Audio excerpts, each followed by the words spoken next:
한 사람의 뜻은 시대를 바꾸지 못했지만 시대는 그 사람의 외로운 향기를 기억했다. 조선 후기 한 청년은 주희와 이황의 길을 따르려 했고 지극히 조용한 산속에서 자신만의 학문과 삶의 답을 찾으려 했다. 안녕하세요. 한국의 글로컬 인문공간 서원 백선 송나영입니다. 오늘 저희가 서 있는 곳은 고산서원입니다. 조선 후기 이상정이라는 인물이 혼자서 걸어간 그 흔적이 이곳에 고요히 새겨져 있는데요. 오늘 우리를 안내해 주실 분은 경산국립대학교 전병철 교수님입니다. 안녕하세요. 안녕하세요.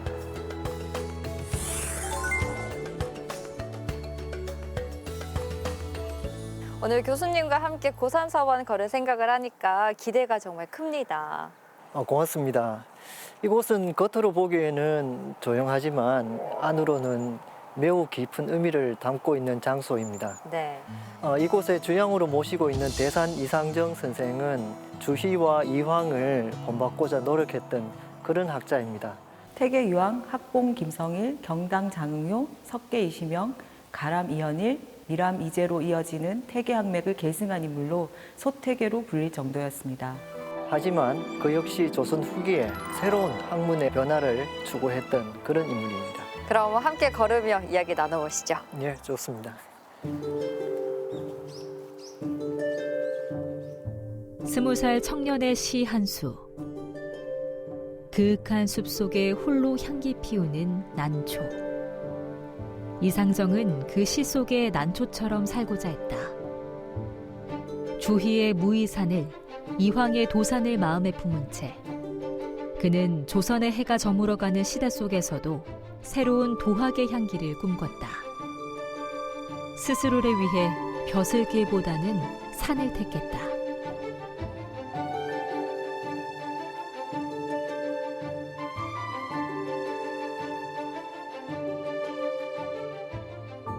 교수님, 이상정 선생이 18세기 조선 영조시대 인물인데 왜 그의 삶이 난초에 비유되는 걸까요?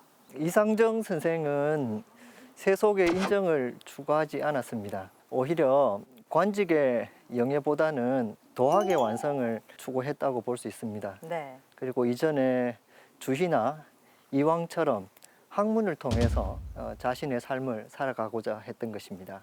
이미 20살에 주희와 이황의 삶을 따라가고자 결심을 했다는 건 굉장히 이른 자각 아닌가요? 그렇죠. 조선시대의 일반적인 사람들도 20살에 삶의 방향성을 정했다는 것은 굉장히 빠른 선택이었지 않을까라고 생각됩니다. 현대 사람들은 좀 이상할 수도 있겠지만 한 8살 그 무렵부터 공부를 시작하지만 네. 본격적으로 이제 스승을 찾아가고 배우고 하는 거는 한 15살 정도. 네, 그때부터 이제 공부의 길로 진짜 본격적으로 들어선다고 볼 수 있습니다. 미람 이재 같은 그런 분이 할아버지고 그 밑에 가서 공부를 하다 보니까 이런 나이부터 독실하게 공부를 한 분이라고 볼 수 있습니다. 이상정 선생의 시를 보면 그 속에는 은둔의 자각 그리고 지성의 결기 그런 내용들이 담겨 있습니다. 18세기라는 역사적 격변 속에서 그는 고독 속의 학문을 통해 자신의 삶을 실현하려고 했던 것입니다. 1735년 25세의 나이로 문과에 급제한 이상정. 병을 핑계로 벼슬을 사양하고 낙향해 대산서당이라 이름한 작은 공부집을 열었다. 그곳이 그에겐 세상보다 넓은 학문 공간이었다. 그곳에서 학문은 시작되고 삶은 새로 써내려갔다.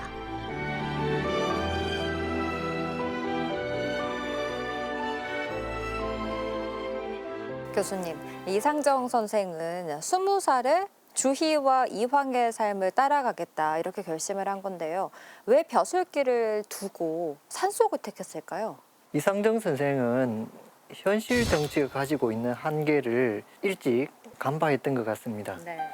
그리고 이상정 선생이 살았던 그 시대는 노론이 권력을 독점했던 시대였습니다. 그래서 본인이 아무리 현실 정치를 개혁하고 싶은 의지가 있어도 실천할 수 있는 방법이 극히 드물었다고 생각합니다.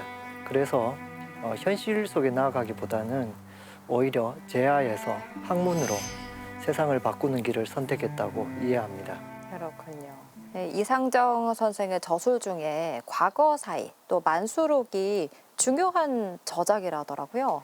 어떤 건가요? 예, 맞습니다. 과거사의는 당시의 과거 제도의 폐단에 대해서 신랄하게 비판한 개혁서입니다. 네. 그리고 만수록은 늦을 만자에다가 닦을 숫자인데 원래는 소동파의 시에 있는 그 내용에서 인용한 것입니다. 늦게나마 돌을 들어서 절박하게 나 자신을 수양하면서 살겠다는 그런 의지를 담고 있는 글이라고 볼 수 있습니다. 그렇군요. 그렇다면 은둔이 아니라 실천적 선택이었겠군요. 예, 맞습니다. 그 이상정 선생은 오히려 현실 참여의 방식을 강학과 저술을 통해서 이루고자 했던 것입니다.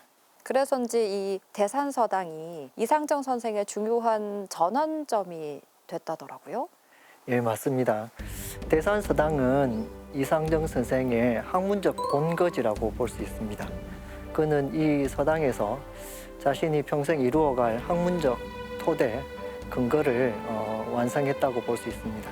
그것이 이제 대표적인 게 아까 말씀을 드렸던 만수록이라는 글인데, 만수록에는 이상정이 추구했던 학문과 수양의 핵심이 담겨 있습니다. 그럼 현실을 벗어나서 후학양성과 또 저술을 더 활발히 했겠군요. 이상정 선생은 그 이후로 영남태계학파 안에서도 독특한 어떤 영향력과 특성을 가지는 대산학단을 형성해 나가기 시작했습니다. 대산 선생은 18세기 영남 유학을 재건한 분이라고 할 수 있습니다. 숙종대 갑술왕국 이후 영남 남인들은 정치적으로 패퇴하게 됩니다. 그리고 집권 세력으로부터 정치적 탄압을 받게 되는데, 이러한 상황에서 대산 선생은 퇴계학을 재정립함으로써 조선 말까지 영남 유학을 융성하게 하는 발판을 마련하게 됩니다. 산수는 그에게 배움의 공간이었고 자연은 곧 스승이었다. 자연과 사유가 어우러진 고산정사. 그는 이황의 완낙제를 이어 낙제를 짓고 고산정사에 머물며 인지의 도를 실천했다. 교수님, 이 고산정사는 단순한 거처 그 이상으로 느껴지는데 어떤 의미가 있는 공간인가요? 중국 주희의 무의정사, 그리고 이황의 도산서당처럼 이상정의 고산정사는 학문이 자연과 합일되는 그런 어떤 장소였습니다. 특히 이상정 선생은 인을 좋아한다. 인이라는 것이 산을 상징하는 뜻인데, 네. 그래서 고산할 때 산의 의미처럼 인을 좋아함을 실천하고 인간의 도리를 탐구했습니다. 산수 속에서 인지의 조화를 이룬 공간이다. 이렇게 보면 되겠군요. 예, 그렇습니다.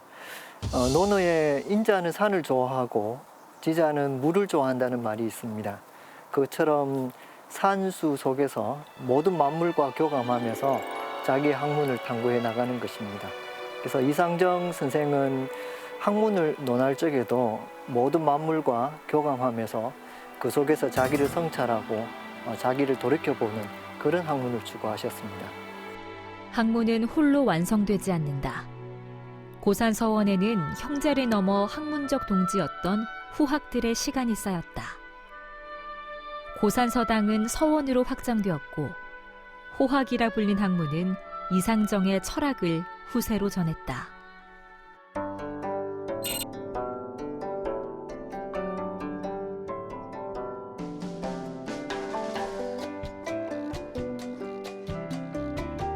이상정 선생의 학문이 호학이라고 불리는데 여기엔 어떤 의미가 담겨 있나요?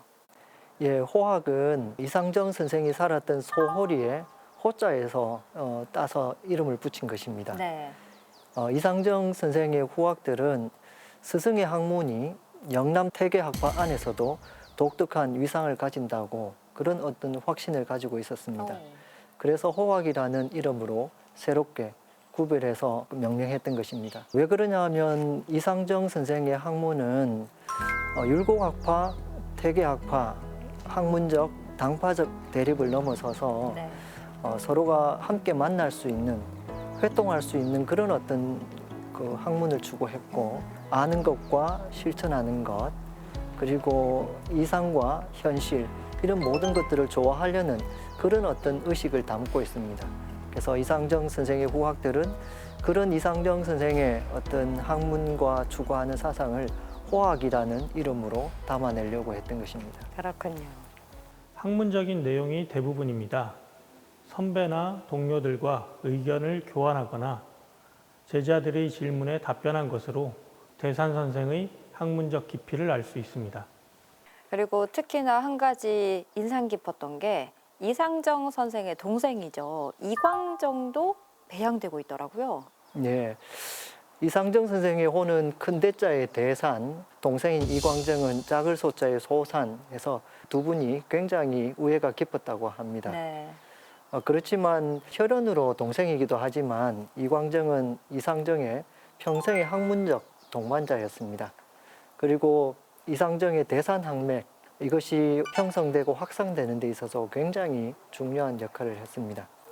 그래서 여기 고산서원에 이광정이 그 형과 함께 제향되고 있는 것은 혈연을 넘어서 학문적 공동체 그런 의미에서 굉장히 의미가 있다고 생각합니다. 그렇군요. 고산서원은 1868년 서원 철폐령으로 일부 훼손된 서원을 1977년에 고쳐 지으면서 지금의 모습이 되었고 1985년에 대산 선생의 동생인 이광정을 추가로 배양하였습니다. 1760년부터 1985년까지 정말 긴 시간이 흐르는 동안 학문의 맥이 끊이지 않았던 이유는 뭘까요?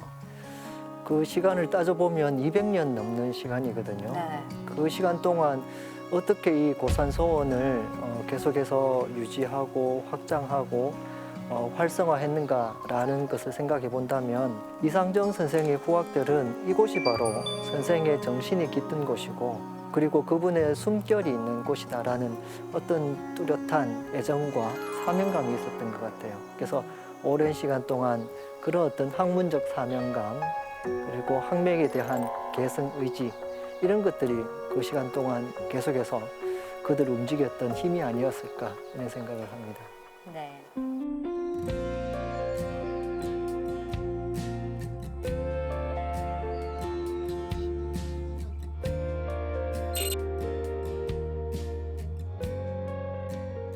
오늘 교수님과 함께 고산서원을 걸으며 이상정 선생의 깊은 뜻을 느낄 수 있는 시간이었습니다.